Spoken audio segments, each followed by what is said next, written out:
जी अस्सलाम वालेकुम। आज का हमारा टॉपिक है कि कौन कौन से फैक्टर हैं जो अफेक्ट करते हैं, factor affecting the stability of any compound, the stability of ionic compound. वो कौन कौन से फैक्टर हैं जो आयनिक कंपाउंड की स्टेबिलिटी को अफेक्ट करते हैं। सबसे पहला फैक्टर लिखता हूँ आयोनाइजेशन एनर्जी। आयोनाइजेशन एनर्जी जी, आयोनाइजेशन एनर्जी होता क्या है? The minimum amount of energy which is required to remove an electron from the valence shell of isolated gaseous atom. Suppose करें हमारे पास ये एक एटम है, ठीक है, इसके वैलेंस शेल में इलेक्ट्रॉन पाए जाते हैं। हर शेल में ऑब्वियसली इलेक्ट्रॉन पाए जाते हैं। कहता है इसके वैलेंस शेल में से इलेक्ट्रॉन को निकालने के लिए जो एनर्जी चाहिए होती है उसको क्या कहते हैं? आयोनाइजेशन एनर्जी कहते हैं। क्या कहते हैं उसको? आयोनाइजेशन एनर्जी कहते हैं। बच्चों अगर देखा जाए, अगर इलेक्ट्रॉन ईजिली निकल जाए तो आयोनाइजेशन एनर्जी की वैल्यू लो होती है। अगर इलेक्ट्रॉन डिफ़िकल्टी से निकले तो आयोनाइजेशन एनर्जी की वैल्यू क्या होती है? हाई होती है। इट मीन्स अगर इलेक्ट्रॉन ईजिली निकल रहा है तो कैटाइन ईजिली बन रहा है। कैटाइन की जो फार्मेशन हो रही है, कैटाइन की जो फार्मेशन हो रही है वो क्या हो रही है? ईजी हो रही है। अगर कैटाइन की फार्मेशन ईजी हो रही है तो आयनिक कंपाउंड ईजिली बन रहा है। अगर आयोनाइजेशन एनर्जी लो है, इट मीन्स आयोनाइजेशन एनर्जी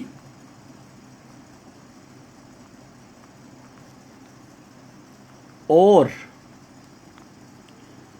जो स्टेबिलिटी है इनका आपस में इनवर्स रिलेशन है।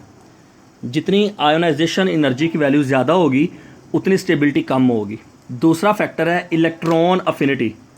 दूसरा फैक्टर कौन सा है? Electron affinity. अब इलेक्ट्रॉन अफिनिटी क्या होता है?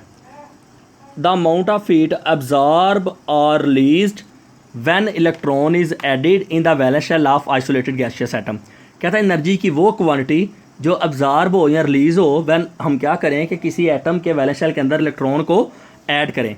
अगर आयनाइज इलेक्ट्रॉन अफिनिटी की वैल्यू ज़्यादा हो रही है, इट मीन्स कि ज़्यादा हीट इवॉल्व हो रही है, एनाइन ईजिली बढ़ रहा है। इट मीन्स अगर इलेक्ट्रॉन अफिनिटी की वैल्यू ज़्यादा होगी तो स्टेबिलिटी भी क्या होगी? ज़्यादा। कैसे? मैं आपको बताता हूँ। लेट्स सपोज हमारे पास एक एटम है, क्लोरीन है। अगर इसकी इलेक्ट्रॉन अफिनिटी की वैल्यू ज़्यादा है, ईजिली कैटायन बना रही है। इसकी जगह अगर मैं बात करूँ आयोडीन की, उसकी इलेक्ट्रॉन अफिनिटी की वैल्यू लो है। इलेक्ट्रॉन अफिनिटी की वैल्यू क्या है? लो है। तो वो इतनी ईजीली एनाइन नहीं देगी जितनी ईजिली क्लोरीन क्या करेगी? नाइन दे देगी। अगर ईजिली कैटायन एनाइन बन जाएगा तो बॉन्ड ईजिली बन जाएगा। इट मीन्स जितनी इलेक्ट्रॉन अफिनिटी ज़्यादा होगी उतनी स्टेबिलिटी क्या होगी?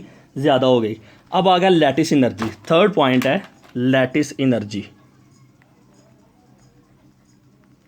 लैटिस एनर्जी किसी आयनिक क्रिस्टल को ब्रेक करने के लिए, उसके क्रिस्टल लैटिस को ब्रेक करने के लिए जो एनर्जी रिक्वायर्ड होती है उसको क्या कहते हैं? Lattice energy. जितनी लैटिस एनर्जी ज़्यादा होगी, जितनी लैटिस एनर्जी ज़्यादा होगी उतनी ही ज़्यादा स्टेबिलिटी होगी जी। नेक्स्ट पॉइंट है heat of sublimation of solid. Heat of sublimation of metal या सॉलिड। नेक्स्ट पॉइंट है heat of sublimation of metal. मतलब कि हीट ऑफ सब्लिमेशन, पहले आपको बताता हूँ सब्लिमेशन होता क्या है। कहता है जब किसी सॉलिड को हीट किया जाए तो लिक्विड में कन्वर्ट होने की बजाय डायरेक्टली किस में कन्वर्ट हो जाए? वेपर फॉर्म में कन्वर्ट हो जाए, उसको सब्लिमेशन कहते हैं।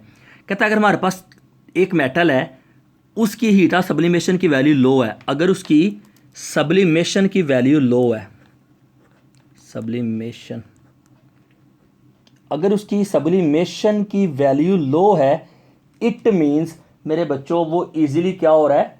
सब्लिमाइज हो रहा है। क्या हो रहा है? वो इजीली सब्लिमाइज हो रहा है। अगर तो हमारे पास हीट ऑफ सब्लिमेशन की वैल्यू लो होगी तो वो, अगर सब्लिमेशन की वैल्यू क्या है? लो, तो वो इलेक्ट्रॉन को लॉस ईजिली कर देगा। इलेक्ट्रॉन को लॉस क्या करेगा? ईजिली कर देगा। अगर इलेक्ट्रॉन को लॉस ईजिली कर देगा इट मीन्स बॉन्ड ईजिली बन रहेगा। इट मीन्स कि heat of sublimation, heat of sublimation का इनवर्स रिलेशन है स्टेबिलिटी के साथ। लास्ट वन है heat of dissociation. Heat of